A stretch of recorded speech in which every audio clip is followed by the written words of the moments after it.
Hello students, welcome to readmedprep Academy channel. Today we are going to discuss about the microbes in the human welfare part 3. In this we are going to talk about the microbes in the sewage treatment, microbes in energy generation, microbes in biogas production and microbes in bioremediation. What is sewage?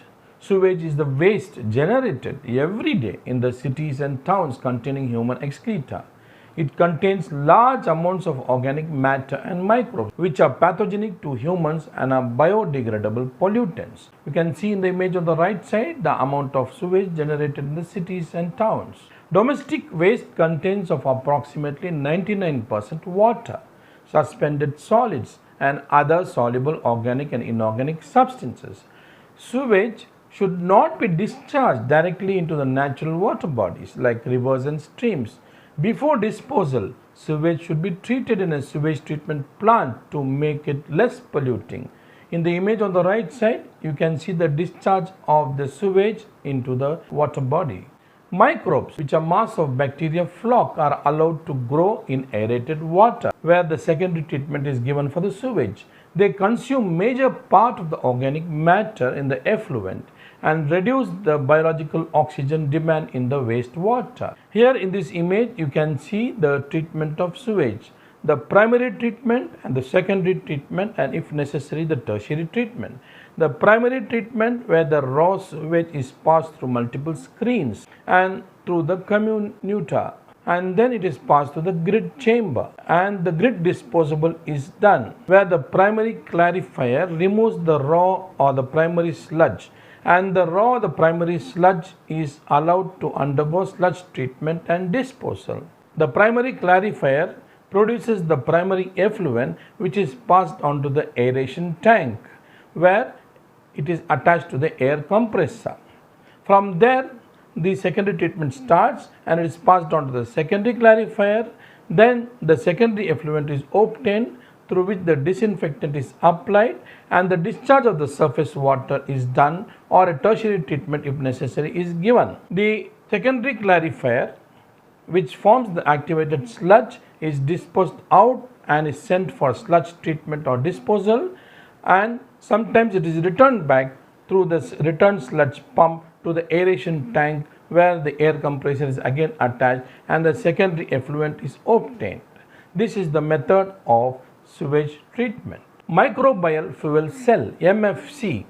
A microbial fuel cell is a bioelectrochemical system that drives an electric current by using bacteria and mimicking bacterial interaction found in nature. Microbial fuel cells work by allowing bacteria to oxidize and reduce the organic molecules. Bacterial respiration is basically one big redox reaction in which the electrons are being moved around. A microbial fuel cell consists of an anode and a cathode separated by a proton exchange membrane.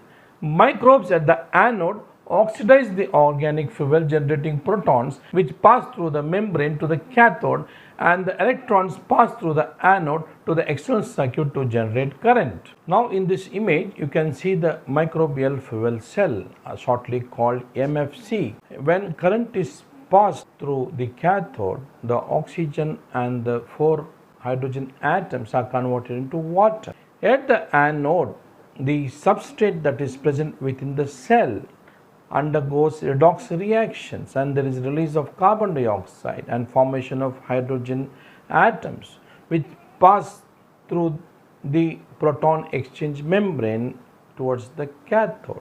This results in generation of electrons and production of electric current.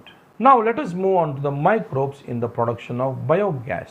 What is biogas? Biogas is a mixture of different gases produced by the breakdown of organic matter in the absence of oxygen. Biogas can be produced from raw materials such as agricultural waste, manure, municipal waste, plant material, sewage, food waste, etc.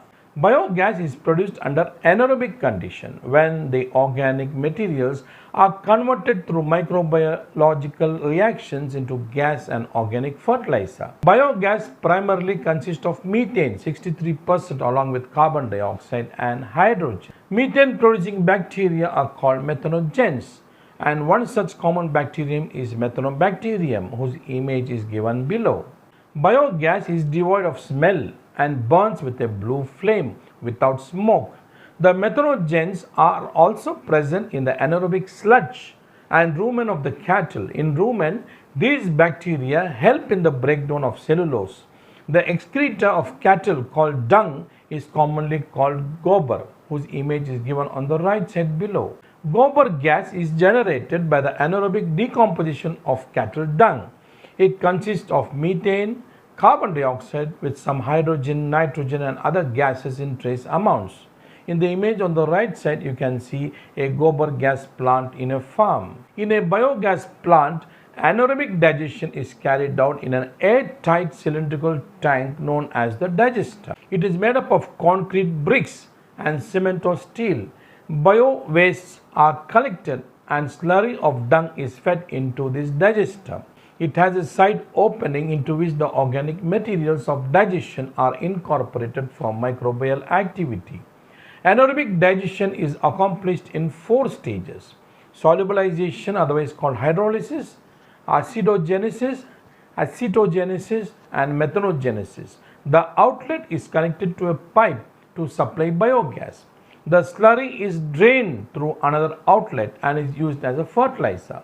Biogas is used for cooking and lighting. Here in this image, you can see the sum up of the events of production of biogas. First is hydrolysis, where the proteins are hydrolyzed to amino acids. The complex organic matter in the form of carbohydrates are converted into simple sugars. The lipids are converted into fatty acids.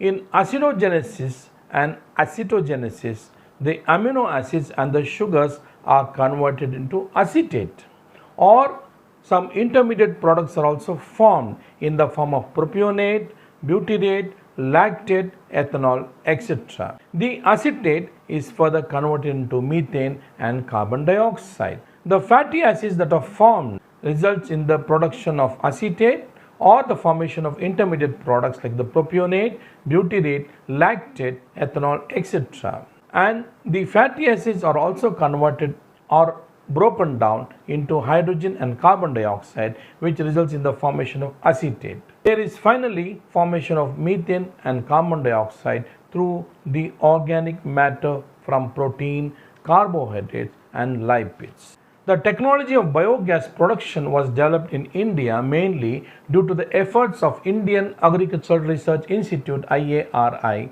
and Khadi and Village Industries Commission KVIC. Here in this image you can see a biogas unit. It has a thick brick wall, or sometimes it can be made up of steel or iron, and you have a mixing tank, an inlet pipe.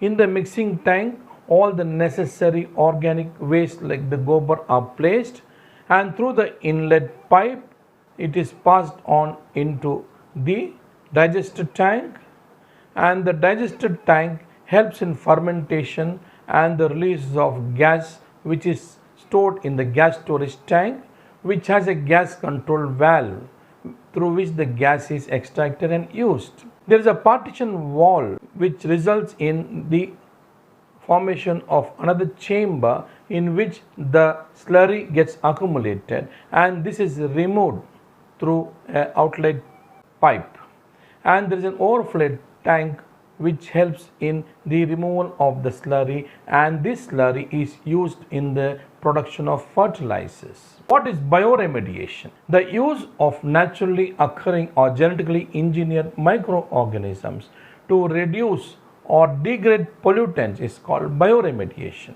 Bioremediation is less expensive and more sustainable than other remediations available. Here in this image you can see that the plants and the animals which produce lot of dead or decaying organic matter are being decomposed or degraded by bacteria and fungi, resulting in the retaining of this green earth environment. So here in this you can see the classification of bioremediation: ex situ remediation, where there is a slurry phase resulting in the formation of the slurry, and a solid phase which helps in the land farming, soil biopiles and compost. In the in situ bioremediation, there is intrinsic bioremediation and enhanced engineered in situ bioremediation, which is due to biostimulation, bioslurping, augmentation, venting and piles, biotransformation, biomineralization, bacterioremediation, mycoremediation, and phytoremediation. Microorganisms involved in bioremediation. Aerobic microbes degrade the pollutants in the presence of oxygen. They mainly degrade the pesticides and hydrocarbons. Pseudomonas putida is a genetically engineered microorganism shortly called GEM. The image of Pseudomonas putida is given on the right side. Ananda Mohan Chakrabarti obtained patent for this recombinant bacterial strain. It is multiplasmid hydrocarbon degrading bacterium which can digest the hydrocarbons in the oil spills. Here you can see the process of bioremediation where the microorganisms eat the oil or other organic constituents or contaminants. Microorganisms digest the oil and convert it into carbon dioxide and water. Microorganisms give off this carbon dioxide and water.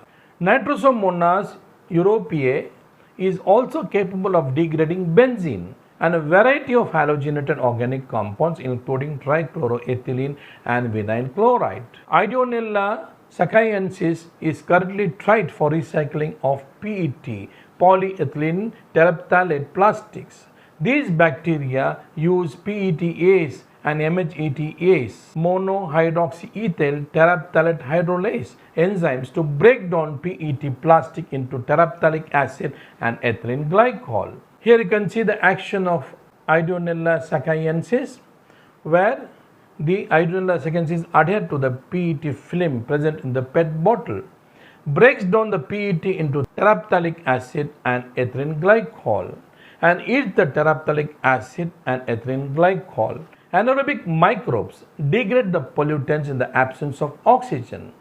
Dichloromonas aromatica has the ability to degrade benzene anaerobically and to oxidize toluene and xylene. The image of the Dichloromonas aromatica is given here. Phanerochaete chrysosporium, an anaerobic fungus, exhibits strong potential for bioremediation of pesticides, polyaromatic hydrocarbons, dyes, trinitrotoluene, cyanides, carbon tetrachloride, etc. The image of Phanerochaete chrysosporium hyphae given here. Dihalococcoid species are responsible for anaerobic bioremediation of toxic trichloroethene to non-toxic ethane. The image of dihalococcoid species is given below. Pestalothiopsis microspora is a species of endophytic fungus capable of breaking down and digesting polyurethane. This makes the fungus a potential candidate for bioremediation projects involving large quantities of plastics. It is a mushroom that eats plastics. The Pestalothiopsis microspora image is given below here. So today we discussed about the microbes in human welfare part 3, in which we talked about the microbes in the sewage treatment, energy generation, biogas production and bioremediation. So thank you. Kindly subscribe, like, share and comment the channel Read MedPrep Academy. To join Read MedPrep Academy, WhatsApp the number given below. Kindly register for UG and PG NEET type MCQs in our website www.readmedprepacademy.com. Our Facebook ID is Read MedPrep Academy. Our email is readmedprepacademy@gmail.com. Our Instagram is Read MedPrep Academy. Kindly post your questions in the comment box. We will reply with appropriate answers. Thank you very much.